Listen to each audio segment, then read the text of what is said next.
Hello, what is up, everyone in the Monotype community? This is Namernan, and I'm bringing to you a manager interview, my first one of MWP3. So, in this interview today, I have the managers of the Inebriated Incineroars. Say hello, Torkool and Ridley. Hello, hello, hello. What's up? Alright. So, as you two know, you guys are kind of very, very well known in the Monotype community, especially over the years. Been playing both since Gen 6, if I'm not mistaken. And Correct. you guys are very well established in the MWP scene. Both your teams have done very well in previous MWP tournaments. So, obviously, heading into this tournament, you guys have a pretty you're highly anticipated to do well. So, what do you guys think about your draft? How did you feel about it? You want to start, Torkool? Sure. I think our draft ended up turning out very well. I'm extremely happy with the team. It was very interesting to see how the draft went. Given how high all these people were bidding on things, we had to keep switching up our plan a little bit, but we did end up getting a huge group of, or pretty much the whole team were people we did plan on getting. So I'd say we were very successful. What do you think, Ridley? Yeah, I definitely agree with that. We were gunning for some people like Chayat, but obviously he went for a little more than we were anticipating. Well, more than we were hoping anyway. But yeah, we ended up switching our plan last minute before the draft and switching over to trying some OM players in ASIF and Plas, and I'm really excited to see them play. They've both done very well in their respective tiers. Yeah, I was wondering. I think during the video when I was doing the draft commentary, I was just like, who are these people? I was so confused, but after looking some of them up, it actually does make a lot of sense why you got them. So, yeah, pretty good buys. I think Yeah, I I have. think. Oh, go ahead. Oh no, you go ahead. I was just gonna say, I think that for our team in particular, we're safe having people who are just good at the tier itself rather than knowing mono. Just because I think our team in specific, particularly has a very good support structure for the different OMs. So like even though Plaz doesn't know how to play mono stab, he does know stab and really knows how to build mono stab. So like I think that that's really good there. So we can afford to get some of those people who might not know the specific monotype tier, um, versus some other teams where they have to really rely on the person to do everything themselves. For sure. Yeah, that's very good wise. So I have a few questions about some of your picks here. So let's start off with your most expensive player, Conflux. How confident are you that he's going to do well this tournament? I'll take this one. So I'm pretty confident in him. So we had him in on the Miniors last MPO, and he didn't have the best record, but his building and support was really really good for the team, and I think he could turn it around this tournament. I have faith in him. Yeah, me too. All right, that sounds pretty promising. Uh, moving on. Zugabu Royale. He's actually went for quite a bit cheaper than what was predicted on the mocks. Do you guys have any like possible explanations for why that is? I honestly have no idea. Like we weren't even intending on getting him because we thought he'd be more expensive, so we were just upbidding, and I think he was like 11K ish, and no one upbid us, so we got him. So that was like super awesome. We were definitely expecting to pay closer to 20 for that BO3 slot, so we definitely looked out with that pick. Yeah. Yeah, definitely. We were both really surprised to get him for so cheap and not upset at all about that. Yeah. Yeah. Very good. Uh, and lastly, I think the biggest question everyone has for you guys: why did you guys get Derpid Death? Go ahead, Ridley. Okay, so during OM Cup, there really isn't that many people that actually play the OMs. So I talked with him a lot, just building teams and stuff, and just talking and whatever. And I think he might be one of the best like support options you could have as a 3K um, builder slot. So I think he will help out all of our OMs because he can play literally everything. So he'll help as a sub if we need him to, or just building everything in general. Yeah, he's definitely somebody who's active a lot. in the room on Showdown, and plays all the OMs, like you said, basically all of them. So, and like we've seen already through this week 1, he's active in all the OM chats, giving little pointers here and there. So it's very, very valuable for 3K. And we know that Chite really wanted to buy him, and then their team didn't even bid, so Yeah, good on us. All right. for sure. That makes things a lot more clear now. All right. Moving on from your drafts, how would you guys say this tournament has gone so far? There's only been like a few matches, but how have you guys felt about it so far?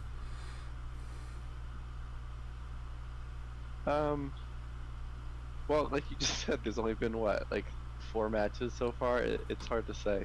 I really want to see how the OM battles go. We haven't seen any of those yet. I think we've only, well, Nat decks, but that doesn't really count. And then we've just seen a couple of SS games, so I'm interested to see those, but I can't really, say anything from what's been shown so far. I mean, congrats to you on winning your first. Thank you. Super sub Nammer now. Let's go.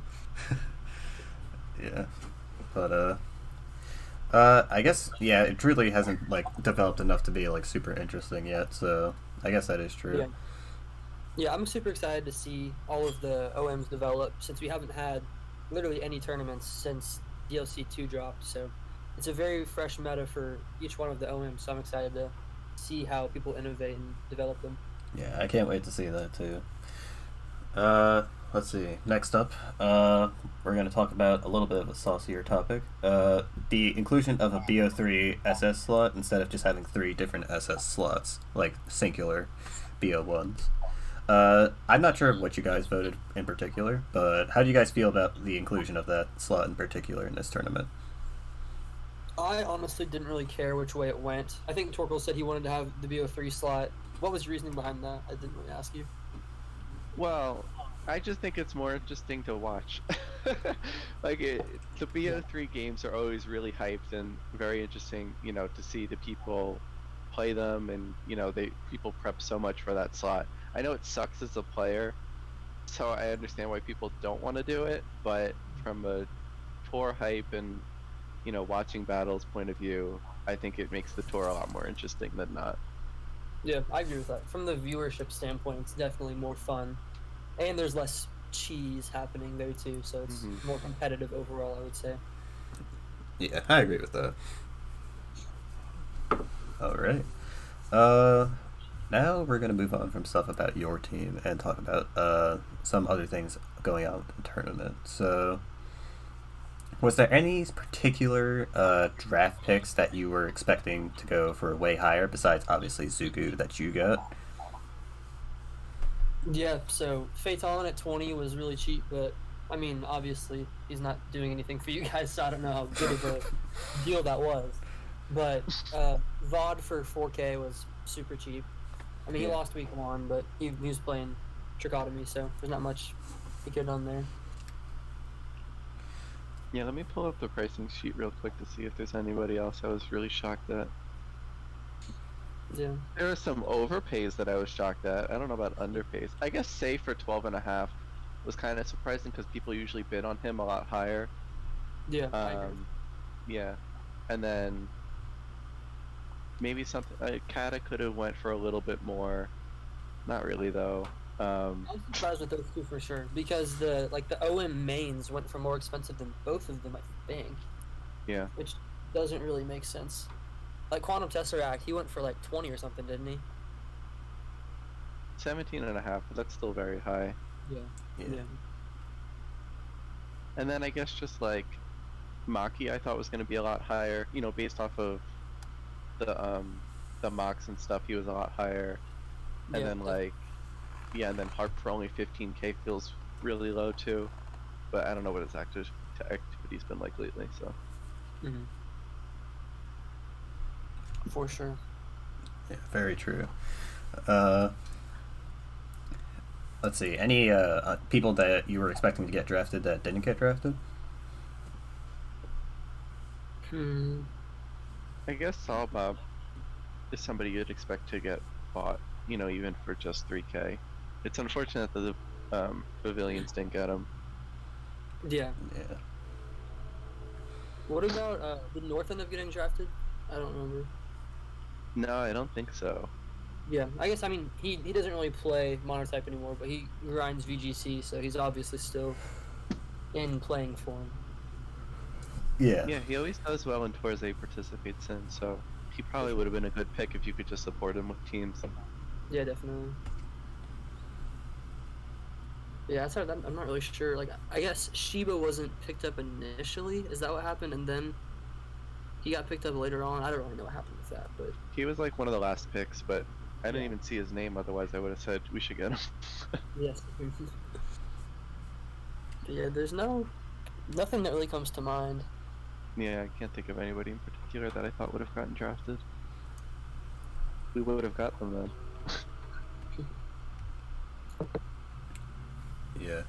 I was personally, hang on, trying to figure out who I was surprised didn't get drafted. There was one player that I was surprised didn't get drafted. Was it no, Kipper got drafted, right? Yeah. Yeah, he did. Yeah, alright. Yeah, I forget who it was, but like, there's definitely another player in here that I definitely feel should have gotten drafted, but unfortunately, I'm sure he we're didn't. missing somebody, but yeah. Yeah, but besides that, let's see. So, obviously, a lot of people have like different kind of like perks. I mean, they think like certain things about like other teams. Like obviously, they're thinking the Weeaboo War Turtles are like a crazy team by Piper, and they think the Pandas are like super stacked. But I don't really see a lot of people like having like opinions or like any sort of thoughts about your guys' team. So like, how do you feel about that? I feel like this is one of the more like balanced tournaments we've had. I feel like most teams are on a pretty equal playing field. I think there are some teams who are like slightly above. I would include ours in that, the Pandas, probably the Mill Tanks, the Murkrows, and the Serenas.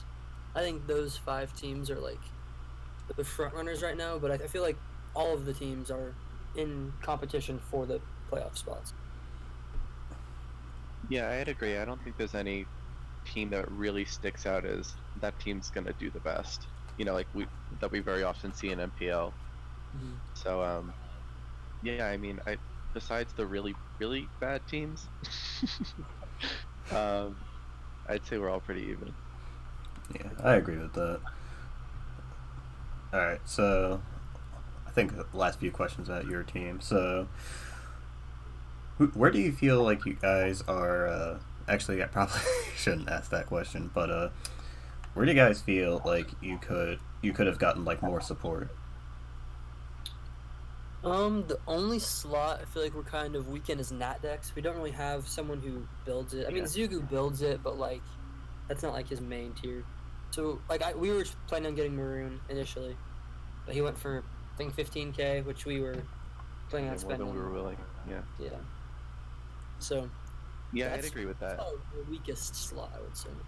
But Jordy is still a great player, and if we just grind the teams out with him, I'm sure he'll be solid in that slot. Yeah, and I feel like of any slot to not have the best in Natdex is probably it, just because, I mean, I don't know Natdex, but it can't be that different than like SM and SS, can it? Yeah, for sure. I'm sure it'll be fine. We can. Even if you don't know the meta, figuring it out is probably one of the easier metas to figure it out for. Just similarity. Yeah, it's definitely something easier to learn than like AAA or Snap. Yeah, for sure. All right. Well, I think that almost wraps it up. Any other thoughts before we finish this interview? Nothing from me. Nah, I'm good. Congrats on your win again. That was awesome. Thank you. But yeah, if that finishes it up, then that'll be it for this video. Thank you guys for watching, and I hope all of you come to see my next interview, which I do not know when it will be. But stay tight, and I'll see you all next time.